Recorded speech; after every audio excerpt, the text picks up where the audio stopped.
Welcome to This Is Whole Life, a podcast from the Whole Life Church in Orlando, Florida. Join me, Ken Wetmore, lead pastor, and Melanie Bachman, our worship pastor, along with our communication team, Randy and Lucas. Take a look back, a look deeper, and a peek into the week ahead.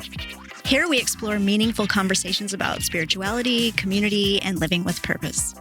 We don't have all the answers, but we are walking the journey together. Wherever you're listening from, you're wanted here. This is Whole Life.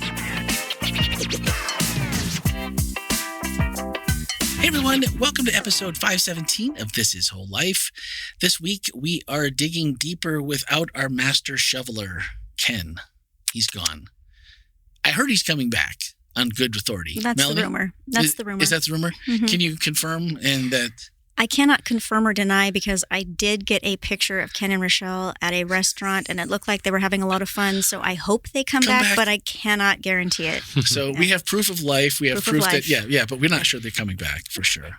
Well, we put a Nair tag in his backpack, so we'll track him down. Okay. Lucas knows all. So at least we'll know where they are, whether or not, when we need to start looking. Okay, that's a good idea. Man, that's a great idea. You know, guys, every week we go a little bit deeper into the message of the previous week here at Whole Life.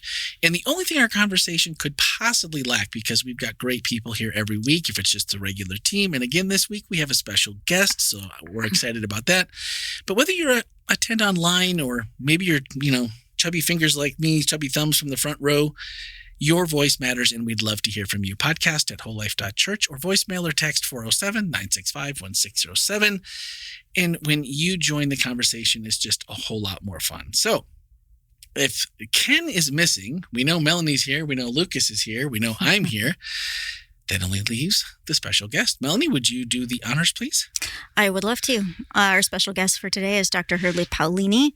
She is not only a licensed clinical psychologist, but she's also just a cool, very wise, insightful person. So I was so excited when she agreed to kick off Mental Health Awareness Month for us with a sermon. Actually, Herdley is one of the very first people I met when I was when I came to Whole Life. Yeah, really? Someone said, you have to meet her. And so they brought me over and introduced me, and I've really had a good time getting to know Herdley. But so there's the introduction. So Herdley, tell us a little bit about who you are for those that are listening that may not be members here. They may never, I think there's quite a few that have never stepped foot on campus, and they get an idea of who you are maybe, and that'll help them with where the message is coming from this week. Sure. Thank you, Randy, and thank you, Melanie. It's been really kind of like a very mutual feeling when we got introduced and getting to know each other since then. What can I tell you about me that you haven't already said? I am a licensed psychologist. I have been for many decades now. It's been my privilege to work with healthcare professionals, with physicians in particular, for the past 20-some years. And then before that at Andrews University. But the thing you need to know that is like most cool about me is that I'm the mother of 3 sons, and that I love soccer. And of course, World Cup is coming up. Mm-hmm. So there'll be lots of nights where there will be no sleeping as we watch the game. Lucas looks like he's really tracking with you. This is Brazil's time this year. Oh, I hope so. Thank you. Oh, wow. All right. That is my sincere hope. See, people, this is how friends are made at the table. Exactly. Bonding just occurred here. Yes. And other than that, I would say I love music. Mm-hmm. And so I play for the Orlando Orchestra. I play the flute. Oh. And so that's my therapy. The flute? Yes. My wife plays the flute. There you go. That? For the symphony. So if we checked your playlist, what was your most listened to either band, genre, or whatever from last year? From last year. Yeah, what do you think you listened to the most? Oh my God. We were doing so many really hard songs for the orchestra that I think most of all it was like mostly John Williams's music. Gotcha. You know, like all the Star Wars and E.T. and things like that. Those are the best. Yeah. I will admit, one of my favorite things ever was when Ellie was in band in high school. They did one year. It was their opener every night was the Star Wars theme. They did a 3, but like the last song before everybody came out on the field was the Star Wars theme. And that's pretty cool. That's very, very cool. Yeah. Now, with the boys, I love to do James Bond. Oh. Yeah, okay. with the cello and the violin. Cello. Oh, yeah. I love the cello. Yeah. Mm. Oh, we need to hear this. Is there a link or something somewhere? No, just for fun. I mean, we have a little space in here. They could come. I mean, yeah, they'd have to be flown from Seattle. Okay, all right. So we'll start taking donations. Donations now. Car washing. Bake sale. Excellent. Well, Herdley, first of all, thank you for coming because, we know that when we come and we ask you to preach, you have to preach twice and it's a back-to-back scenario. And then it's like, oh, by the way, you're free on Tuesday, right? You could come and hang out at the podcast. So we know we ask a lot. But also, it always feels good when people come up after and say, I really resonated with your message. Thank you for what you said today. I needed to hear it. And today we got an email that said, with the subject line of Amen. And in quotations, it said, asking for help is not a lack of faith. It is wisdom. It is the stewardship of the whole life that God has given us. These words need to be an undeniable and consistent message throughout every venue for worship and every ministry. These words warmed my soul. Thank you, Dr. Herdley, for saying them. Carolina Dave. Wow. So this week, Amen. the usual voicemail turned into an email. But thank you, Carolina Dave, for jumping in as always. Thank you. We do have one from the Slack from Nate, but I'm going to save that one for question time with Lucas because I think it might be a nice way for us to wrap everything up today. So we'll save that one for that. And the thing that I was not surprised about in your message, there were a lot of little surprises here and there. But like right off the bat, I think, you were kind of setting the stage saying, if there's anything people don't want to discuss, it's mental health. And Right. we all have the internal chuckle that comes with that, like, oh, everybody else do? Okay, good. Everybody's with me. And I know this is a question that probably has 1,000 or more answers. But if we dig deep enough, is there an area of our lives, maybe it's our subconscious, that we could really pin down why people were all so different, but like we unite in this one thing that nobody wants to talk about mental health. And what is it about us as humans that we can differ on so many things, but we can all get on board with, hey, let's have mental health awareness month. Nah. Let's not. Or maybe we should start a small group and talk about our problems. Nah. Those are always unanimous. Why is that? And I don't know if it has an answer, but it just seems like it's awfully weird that all of us can seem to be on that train when we are so few of us on every other train. Yeah, it's a good question. I don't know if this is the answer, Randy, but I would say personally, I think we all grow up sort of like attempting to be independent and attempting to sort of like not be vulnerable. And I think it has to do with that. It has to do with the idea that, hey, I need help or that I'm feeling sad or something. And most of us actually want to be in control. And we were taught that that's what looks good. That is the strong thing to do, Yeah. So there's a lot of myth about mental health and about, feeling down. That's why we like testimonials that are positive and that are all glorious. And it's like, the end of the story kind of thing. And we forget that there's this dark night of the soul that we all go through from time to time, or that, there are other feelings that are not so great to have.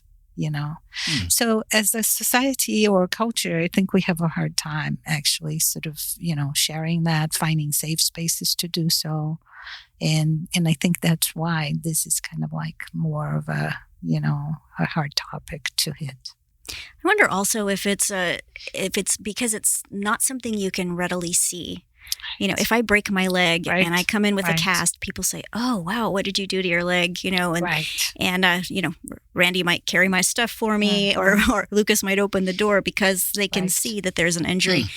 But when it comes to mental health, it's very, very hard to have that be a tangible injury or a tangible wound or a tangible something that needs to be addressed. Right. And then when you add to that the whole idea that, hey, if you have enough faith or if you pray enough, then you're not going to feel these things. And have you prayed yet, sister or brother? Or, then which no one would say to me if I walked in with a cast on my leg. No right? one would. Nobody's going to say, wow, Right. if you only had faith. Right. It wouldn't have happened. Exactly. That's That's true. That's good. exactly right. I mean, we go to funerals sometimes, we don't even know the person, and then everybody's crying because that is kind of like suddenly it's sanctioned, right, for us to feel something. Other than that, it's like people have to keep it down their throats, and it's like not something we share very much. Wow. Yeah, I didn't think of it that way necessarily, but now that you've mentioned it, and church, though, is really weird in that every sermon has that dark night in it, Yes. right? I mean, nearly, if it's any kind of a testimonial. Yes. But nobody walks out and is like, well, that was the darkest night of my life, and I'm still suffering. You guys have a great Sabbath. And walk away, right? Right. Nobody Right. would finish a message that way. And but I mean, I don't know, maybe we should. And just leave it with, like the movie where there's four of us watching the same movie, and all four of us are like, so what do you think that meant at the end? Well, I think X, Y, and Z. No, are you kidding? Of course not. Because of this happened, and you have four different responses. Let somebody else figure out what the meaning of it is. But it doesn't seem like there's a lot of great answers. And last week we talked about with Nahimi, right towards the end, and this just popped in my head, Melanie said, well, what do I do if the outcome isn't the outcome that I prayed for? So it's easy when we, finish up and it's like, well, and then put a bow on it. And then God swooped in and answered my prayer the way I wanted to. So that means God's listening. God loves me. And you should let God love you too, because, or you should love God back because he loves you. When more than frequently, we don't always get the whole thing wrapped in a bow, like Melanie talked about. But where do you leave that if it's not leaving on a high note, because that's what we want people to remember? How do you leave it though if you don't leave it that way? What's the message if we don't? It's good to be in that time because we're learning. And yeah, so whether we like to be in the time or not, we're all going to go through some kind of dark night of the soul. Yeah. I think what's important to remember is, first of all, you're not alone, right? God said, I'll walk with you through the valley of death, or whatever the valley may be. So it's obvious there isn't just top of the mountain kind of stuff, right? The other thing is that as believers or as friends, or, we walk together. And if we were to welcome them more, we can't fix it. It's not about having the answers. It's really about having companionship for those moments where there are no answers and we're just speechless, right? I think you see a lot of that in the Psalms. You see a lot of the lament, and it's not necessarily that people got the answers they needed. It's like they got to express it, and God is big enough to actually handle that. So you're saying that, with all of your knowledge of mental health, yes, you don't have the answers to all of the questions. Exactly. That's exactly what I'm saying. Yes. Okay. Randy looks so disappointed. I know. I'm so sorry, Randy. I am.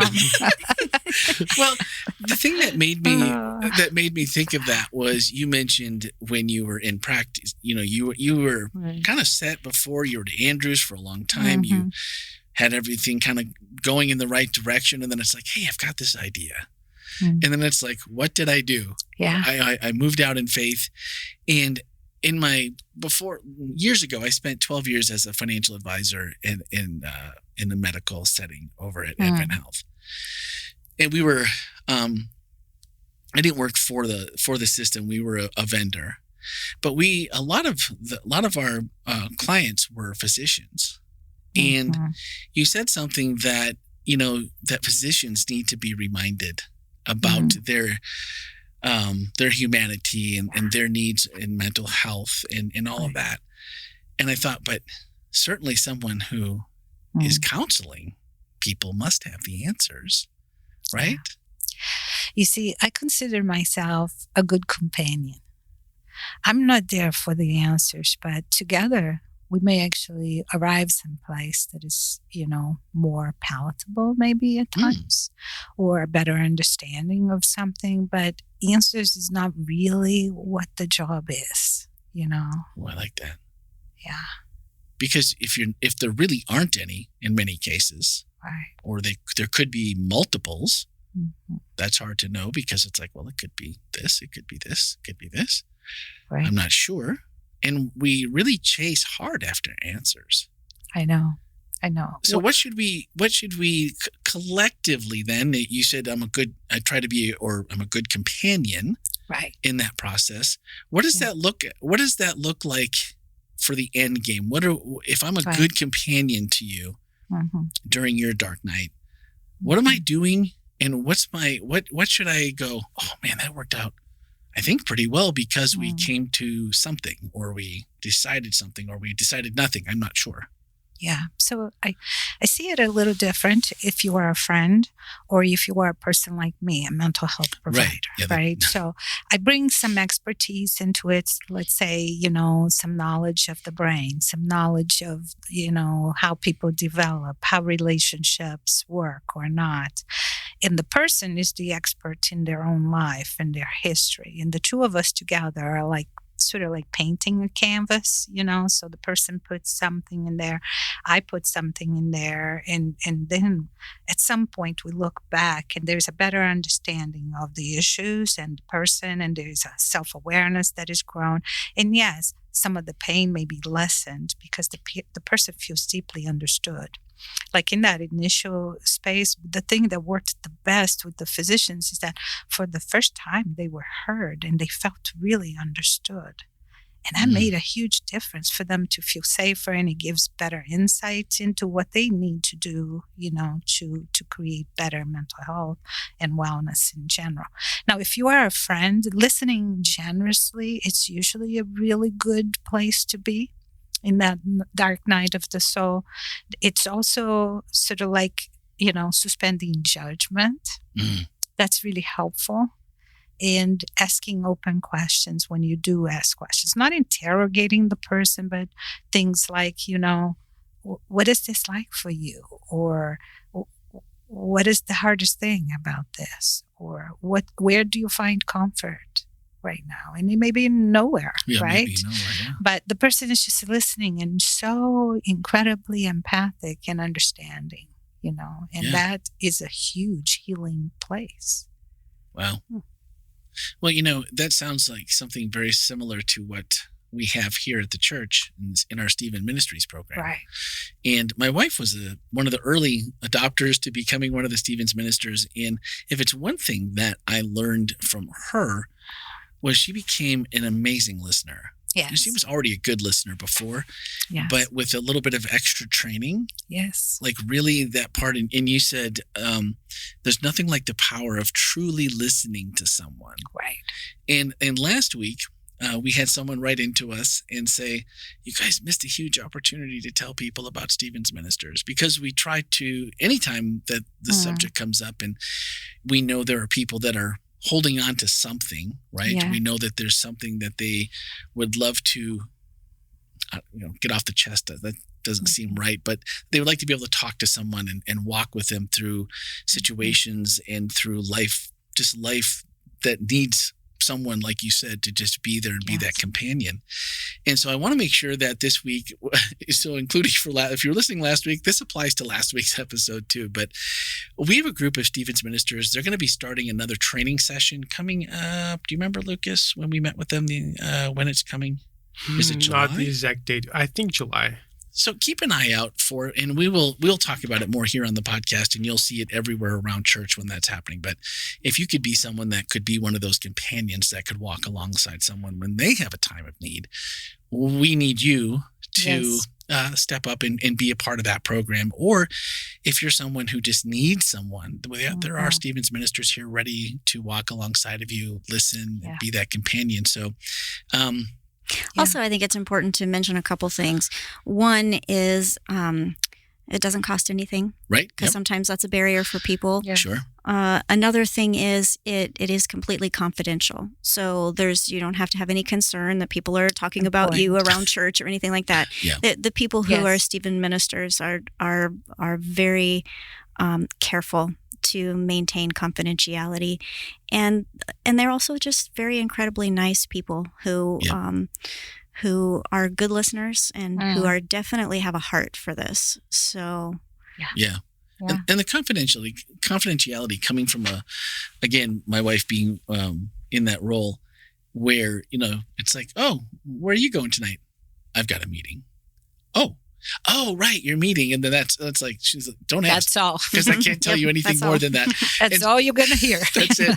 And they, and the thing is too, the people that become involved in this, they're blessed as well. So don't think of it like if you're thinking, oh, I don't know if I have the, go and check it out and see if maybe you do have the tools that and they can equip you with, because it really is rewarding for the person that does the listening as well. When you're listening and you're that companion and you see the change, because I could tell no matter what, even though I didn't know anything about anything, when like how things went, when you come back and it's like, there's a big smile and it's like, good night, and that's a reward for both people being a part of the process. And that's really, like when we talk about family here at Whole Life, that's a big part of it. So if you want to find out more, you can go to our website and under the ministries tab, I don't remember the URL. It's a little bit long. I think it's Stevens Ministries. Stephen Ministries. Stephen Ministries. WholeLife.church/Stephen Ministries. And they have a page there.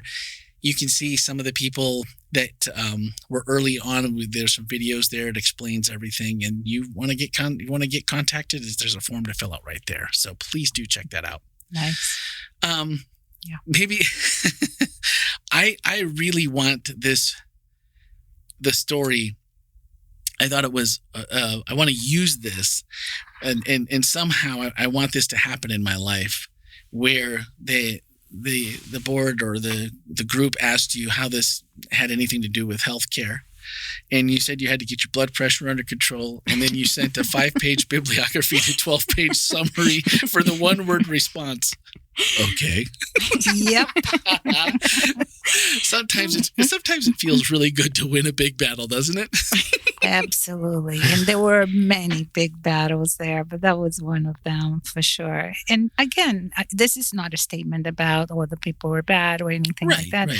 It's culture, and culture is the 1,000 different things we practice every day. And when you do that, a whole entire healthcare system for the longest time did not acknowledge this, and certainly did not allow their physicians or their healthcare providers to feel any of their own needs. And so that's a detriment to the healthcare, but they didn't know that. Yeah. So when I sent that bibliography and the summary, the person obviously read it. The response was short and to the point, but I was really glad that we could go ahead and start. Yeah. And that began to change culture, a little bit at a time. And we did some pretty creative things there, Randy and team. We did a physician leadership retreat with the physician leaders from each of the hospital, and we took them hiking in the flat top wilderness in Colorado. Yeah. Why? Because the whole thing with PowerPoints and the whole thing with posturing with each other just wasn't the right sort of environment, wasn't the right setting. There, under the stars and sitting around the fire, things got really real. Yeah. About themselves, about the self that leads, right?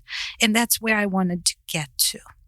So sometimes you have to be really creative with what do you do to bring out that part that usually kind of like doesn't know it's okay to come out, that has been split off, so to speak, and that hasn't been invited into the different environments? And by the way, it's the same at church.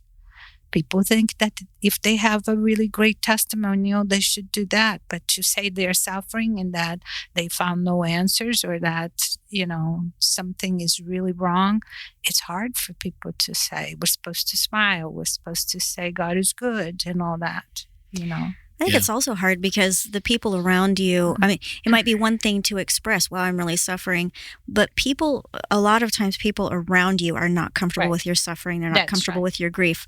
So if the reaction is, is something that's not positive, it doesn't feel safe to be able to express, especially if you get a trite answer, well, just think about the resurrection, or just have faith, or just you need to pray some more. Those kinds of answers are such roadblocks to authenticity.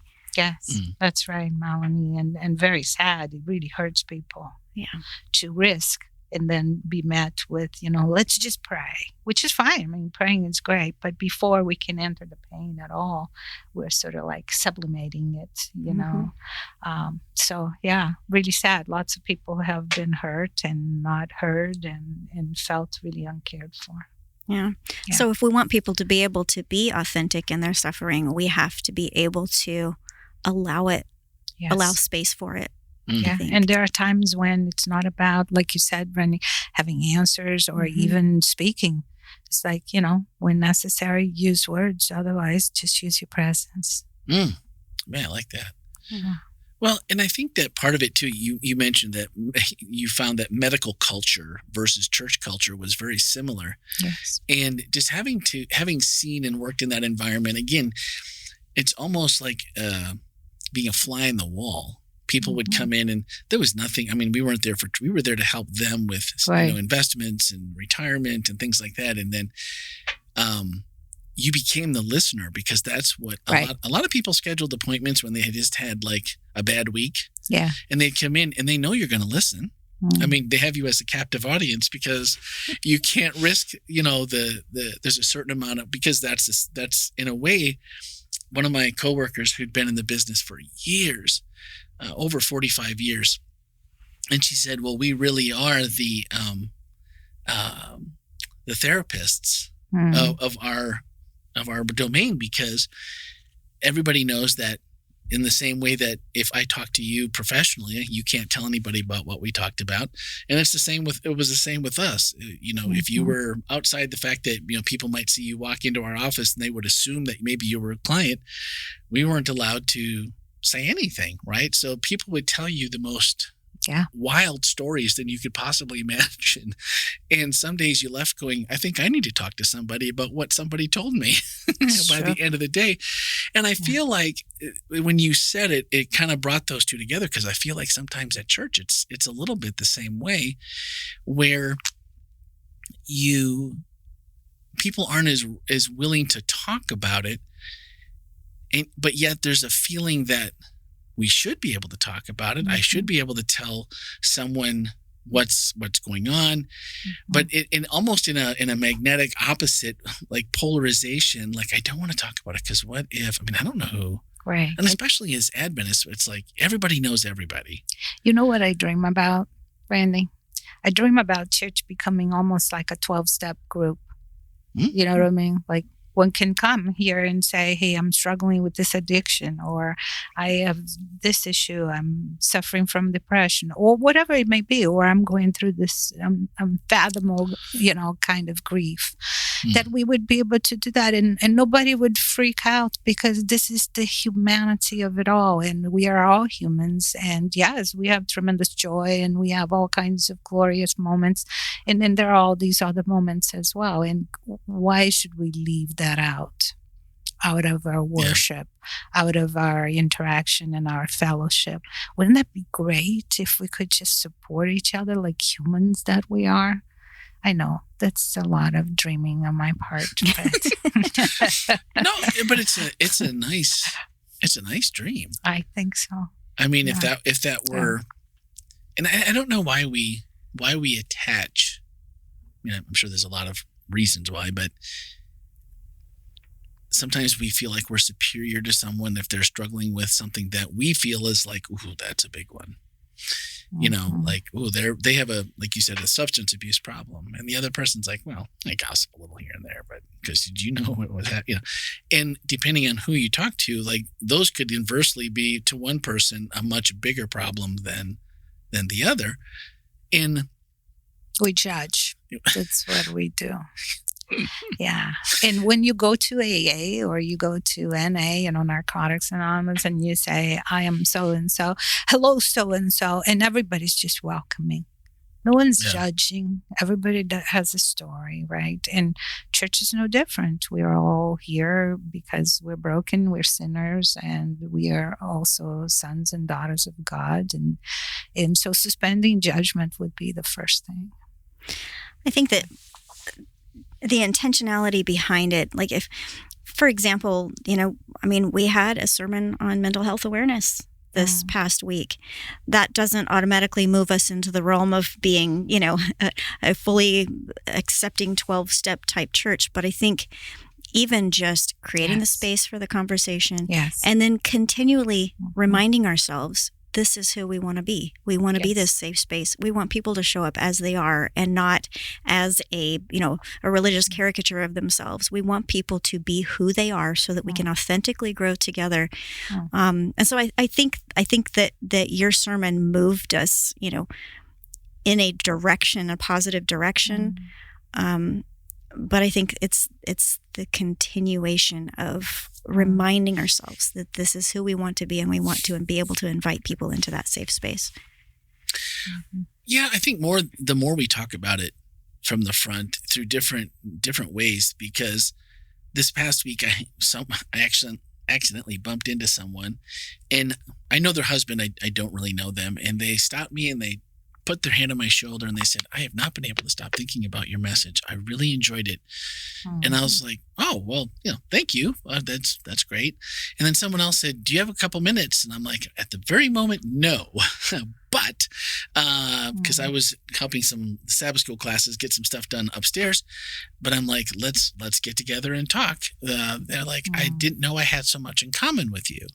And so I feel like even those things that, might be in our past, but you don't know for sure what might be still in the present. Being able to talk to someone who you feel like that to me is so important, is that if you feel like there's someone there that shares a piece of your journey, or even maybe just some similarities, where I think they would understand what I was talking about if I talk to them, and they seem approachable. They seem, maybe amicable to having a conversation. And I don't know how you do that necessarily without being like, I don't know, walking around with this shirt that says, ask me a question about, whatever. I don't know.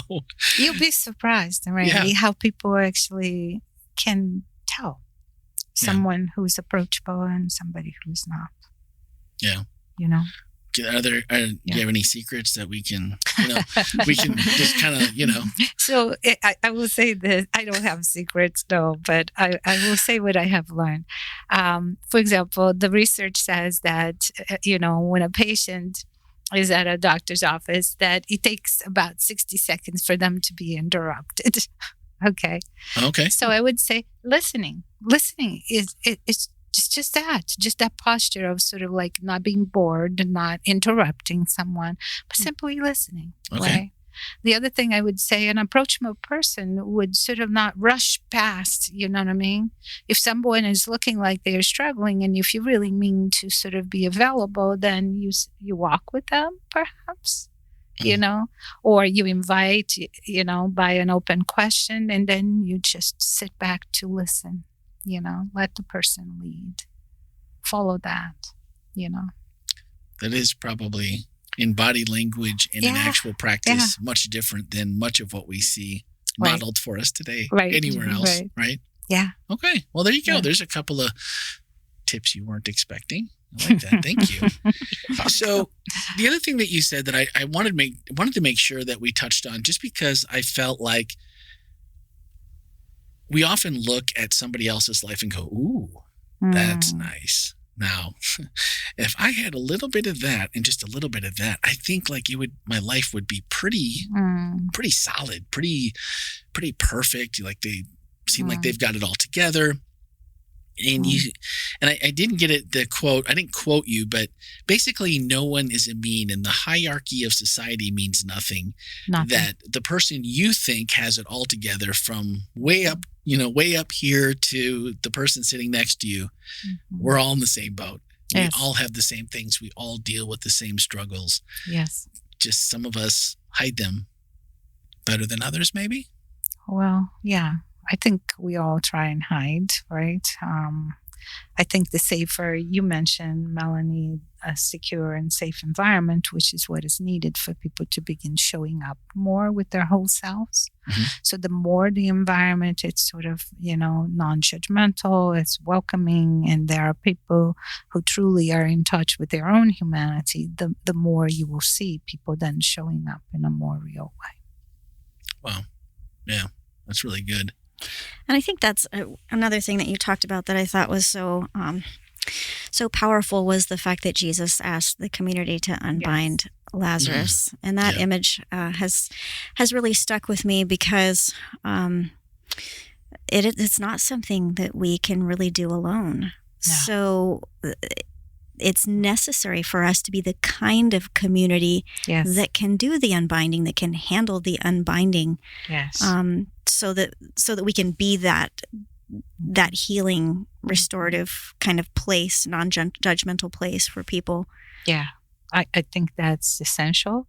And it's essential that we attend to our own unbinding as well, because if we want to be truly there for other people's unbinding, we have to attend to ours. Yeah. There's no immunity, like you said, Randy. Yeah. So the other thing that I thought was really interesting was you talked about the brain being, it's shrinking or it's growing, it's shrinking. And, the older we get, I was just, I don't know what this has to do with the message necessarily, but, thinking about all the opportunities as you get older that you're thinking, I don't know, maybe my brain doesn't feel like I get to places as fast as I used to, or the answer eludes me. It's it's right. And, and that seems to happen a lot. Or, if it's not in my calendar, it's not happening. And sometimes even if it is, I'm like, well, I didn't read that right. I totally thought that was something completely different. And so are you saying that as we get older, I mean, if we maybe apply some principles, there's hope for us yet? Yes, I am. And that seems kind of Pollyannish, but it isn't. I'm not suggesting that as we get older, that our brains do not age as well, or that there are certain connections that are not as sharp as they used to be. But what I'm suggesting is, depending on what we practice and how we engage the brain, that we can offset some of that. That's what I'm suggesting. That's what we have learned actually with neuroscience right now, is that the brain is constantly changing, even in old age. So the more you engage that brain, the more you do, practices on a daily basis, including meditation or exercise, and then community, for example. Having friendships, having relationships, all of that is really important for the brain. Well, yeah. All right. No matter what age. I think I looked at you and said we're, and I shouldn't have because I'm older than you, but I feel better.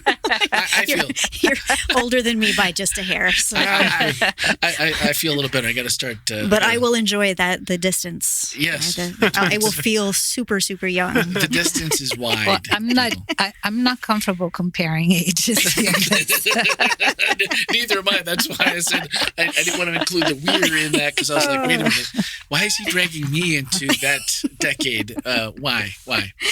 So, okay, we're going to get to questions with Lucas in just a second. And this is from Slack. This is from Nate. He said, as I think about mental health and our church, I wonder, what are 2 or 3 things every member can do to enhance their own mental health? And maybe 2 to 3 things we can live out in our encounters with our church family.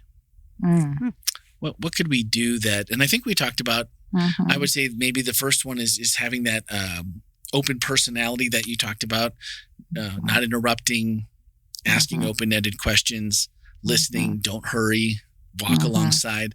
That might be the one that might surprise people the most, to actually find someone that's practicing that, right? I know. So I would backtrack that question a little bit and go for the first part of it, because what he said is, what can we do, right, for our own mental health? And I think the sermon had some real sort of like, steps, like practical steps. The first is, let us not shy from certain emotions, right?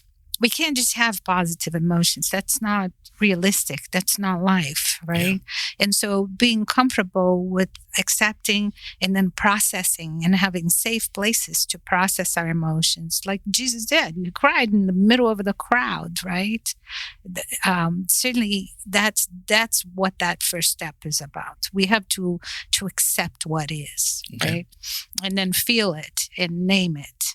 And then the second thing we said is, reflect, take a look. What is it that keeps repeating itself that is, that may be a fruit of trauma, that may be something we experienced before and we haven't quite resolved because we minimized it or because we denied it or we never dealt with it, and it keeps showing up in everything we do and in all of our relationships. That was the second one. Yep.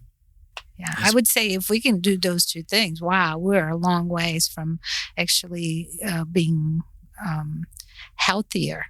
Yeah, we may have to put our collective brains together and figure out some activities or maybe some cool ways that we could incorporate that into worship somehow, right?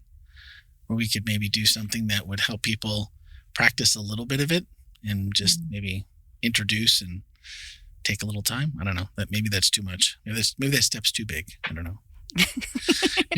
He's looking at me. I'm backtracking. Let's talk about it some more, Randy. I'm backtracking because I'm like, wait a minute. That means if I was sitting there, then I have to participate. We don't want to talk about that. Okay, maybe not. Okay. All the introverts are getting nervous right now. You're going to ask me. You're going to ask me to speak. Oh, I knew it. I knew it would come to this. And I would say to that, it's everything that is safe is invitational. There's no demand in it. There's no sort of have to.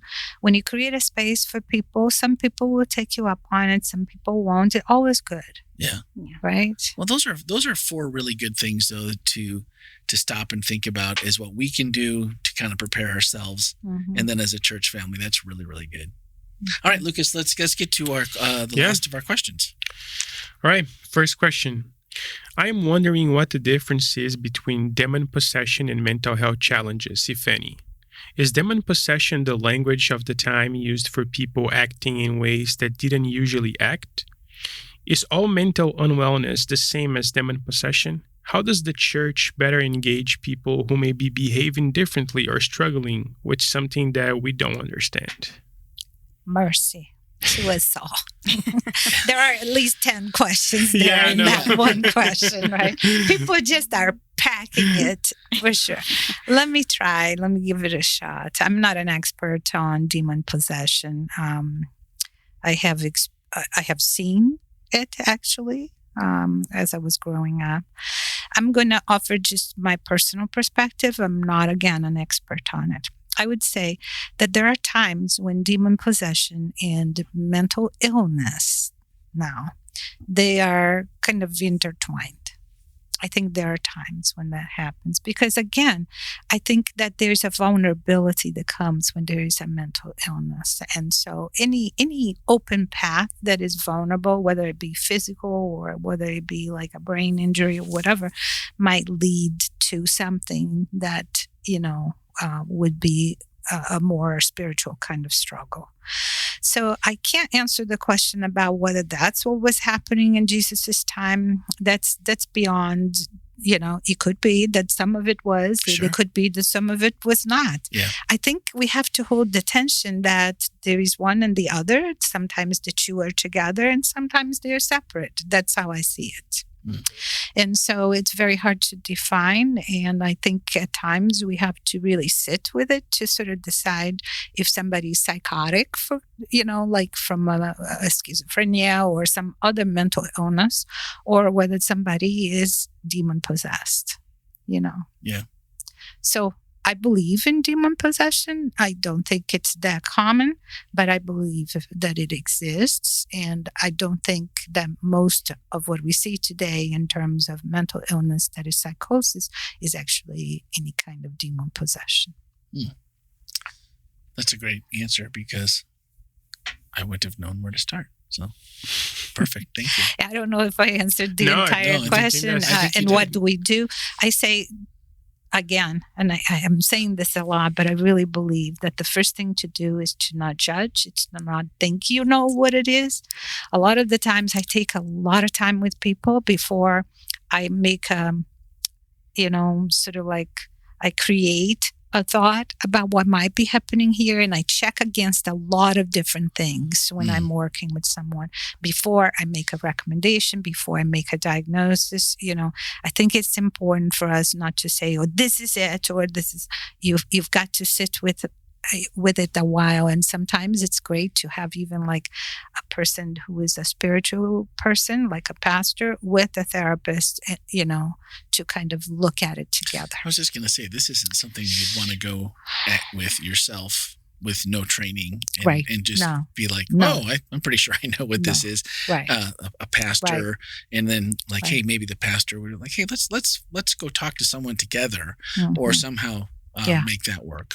I think that's part of the reason why there's so much stigmatization, because in the biblical record, any time there was anything that resembled mental health issue, it's called demon possession or some sort of demonic harassment or something like that, which I think has really done a huge detriment. Yes. To people who are struggling. I mean, you said yourself, this is, it's mental health is physical health. Right.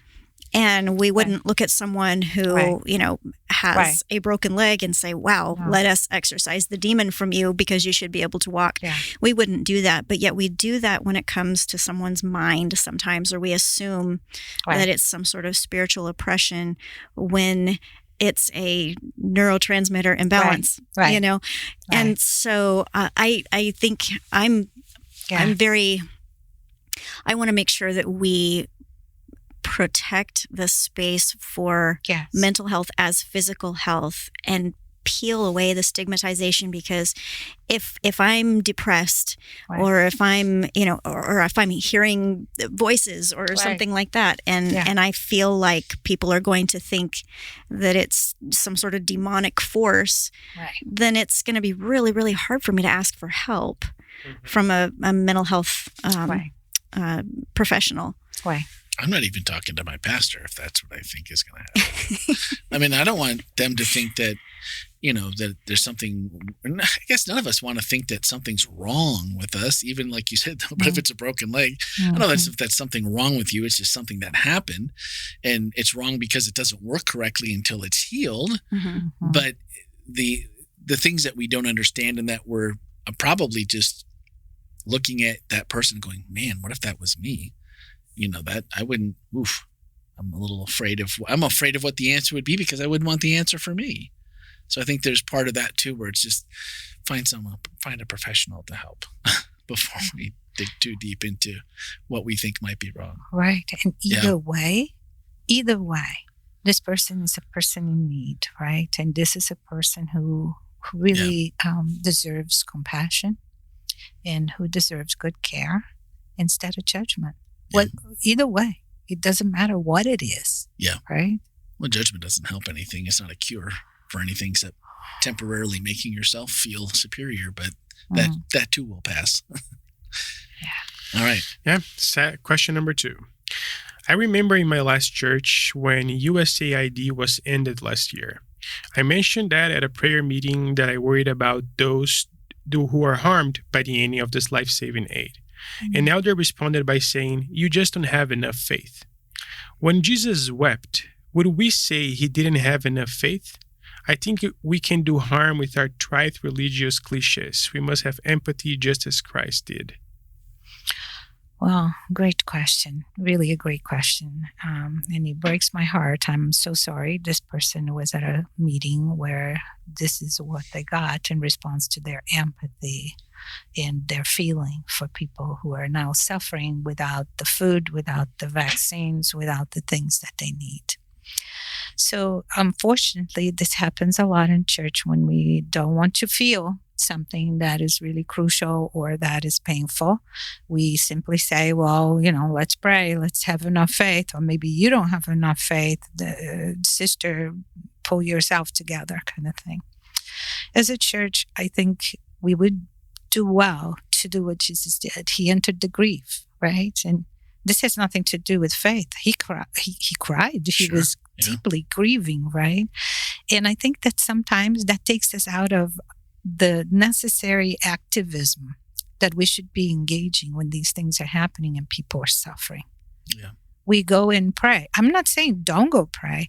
I'm just saying sometimes we pray and we get up from our knees and we go do some canvassing. Yeah. To make change, right? And we vote with our feet. And we do some things that we need to do. Jesus was an activist, is what he was. He was going against the political processes of the time. And when people were hurting, he was right there and he was naming it for what it was. And it wasn't, he didn't have enough faith. It's like sometimes we have to speak truth to power, right? And sometimes we have to grieve for injustice and for people suffering needlessly. Yeah. Absolutely. Yep. All right, last question. I am always the person that is there for others going through hard times. I personally am now in a season of grief and loss of a long relationship as well as other family relational difficulties. So my question is, how can I give the support to others when I myself am in need of emotional support? Lately, I feel like I don't have something to give to them, but then I feel guilty that I feel that way because they need me. Ouch. Ouch, for sure. Oof. So the first thing I would say is I'm sorry you're going through this period of grief and this period of loss. It sounds like a tough time, right? And so we sit here and we're holding this. And it's difficult for those of us who are always able to help other people and then find ourselves in that place of being in need ourselves, right? So I would say, just like in an airplane, they say, put your mask on first. There you go. Right? Attend to your grief. And this is not necessary guilt at all, because the need in the world will always be there, and the need of your friends and family will always be there. But first things first, we are the instruments of this healing, each of us. And when we are in need, we have to pause to attend to that need. Wow. That sounds so easy. I like that pause to attend to the need. Well, of course we should. That makes perfect sense. But you'd be surprised how many people in the airplane do not put their own mask on first and pass out, and then they can't help anyone else. They can't help anyone. No, that's perfect. That's perfect. Yeah. Well, Herdley, again, thank you so much, not only for your message, but for coming here today. I think that my privilege. We enjoyed having you so much. And I think there's a lot, if you stop and listen, there was a lot of things that maybe you know in your heart, you just needed to be reminded of. And, put the mask on first. How many times have we flown? And I mean, luckily I've only been on one flight where the masks, I don't know. Came down. I think they came down. If they didn't come down, they should have. It was the worst flight I've ever been on. But I'm trying to remember. I don't think they came down, although I did think some people took them down. We had turbulence, just horrible turbulence. And it was one of the few times in my life I really thought I was going to die. So, but yeah, grab the mask first. That's so good. And this, we ask a lot to do both services and then the podcast, but I really feel like, if you're listening today and you resonated with some of these, or if you're like the last person who's been that person that's already been helping but need help, take a pause, put your mask on and see, if you're here, if you happen to be a Whole Life member here, search out Stephen's Ministers and let them walk alongside of you. That could be, once your mask is on, then let someone walk alongside of you, let them help. And you can also recommend to other people. Right. Yeah. If you are not in a position where you feel like you can provide that sort of companionship or support for someone else because you're dealing with your own thing and you need to put your own mask on, you can also recommend Stephen Ministers to people around you who may need somebody to walk with them. That's true. One piece of good news is that after Saturday and after the 2 services, there were a lot of people who really saw the need and had not admitted to it before. And they asked me for referrals, which I have already done. So I have referred them to therapists in the area that I trust and so forth. And so it was really kind of like almost like, giving permission. And they reached them to say, wait a minute, why am I not doing this? And I need it, Well, and sometimes I think we feel like as Christians, and it's a world global message of Jesus, and that somehow if we can't tell everybody, it's not legitimate or we're not doing our job. But if there's one person, if you share this episode with someone that has been struggling, or just share it and with the message of, if you've been struggling, put your, something creative, put your mask on first. If you want to know what that means, listen to the episode, share it. And, you never know who's the person that's going to be just like after the message and said, wow, I really needed to admit that to myself, and could I have a referral? That's right. And even if it's one person, it's well worth your effort because sharing is easy, right? And even the message, once you have it prepared, sharing it's the easy part. Then the next part is being available and doing the things that you've already done. So thank you so much for that. You're most welcome. What a great Thank weekend you for having me. Yeah. So nice. Yeah, thank you. my pleasure. All right. So this has been, Lucas and I were talking about this before the show, and this has been one of the weirdest stretches since I've been here as a member or staff, and certainly in the podcast, that we've had so many guests in a stretch of 6-7 weeks. And Ken is back this week. Allegedly. We will confirm that as soon as possible. But Herdley, if you could have another sermon on standby for this week, just in case. just in case, in case. You'll be fine. It'll be fine. But so Ken will be back this week to deliver the message, and then next week we have another special guest. We do, yeah. It will be a very special week. We have Pedro Perez, who's going to be coming and speaking. He actually is going to speak a sermon that fits into the series of Don't Forget series. So he's gonna follow along in that series with Ken. And this is the first week of Don't Forget. This is the first week of Don't Forget. Those who raised us. Those who raised you. I didn't even write it down. Yeah. See, I think your positivity is coming through, and it's helping my mind. His gray matter is already expanding. Yeah. Already. It's tingling. Good news all the way around. It's got that tingly feel. I'm sure it must be positive. I'm sure. So anyway, guys, seriously though, take advantage of everything that we talked about today. And if you don't know where to start, podcast@wholelife.church. We'll get you in touch with someone here on staff that can help guide you, direct you. Please do share the message. And if you didn't have a chance to hear Herdley's message, please do. It was a great blend of some fun moments like the okay. and it was her Dark Night story as well. So please do go back and check out the message, because it'll make what we talked about and what you heard today even more meaningful. So you can share that as well. If you swipe up today in today's show notes, you will find a link to Speaking of Grace, which is our sister podcast. Her message is already there and has been listened to quite a few times already when I checked earlier today. So others are already enjoying it. And that's an easy way for you to share that episode as well. So Ken, I'm glad you're not listening, because I know better than to have to scold you. Or maybe he's waking up. Melanie, Ken, why are you listening to the podcast? Somehow I feel like he heard my cautionary tale and he has made sure that it is not part of his playlist. I just feel like that's happening. Okay. Yeah, I feel pretty good about that. So, but anyway, guys, thanks so much for listening. Have a great week. Thanks for listening to This Is Whole Life.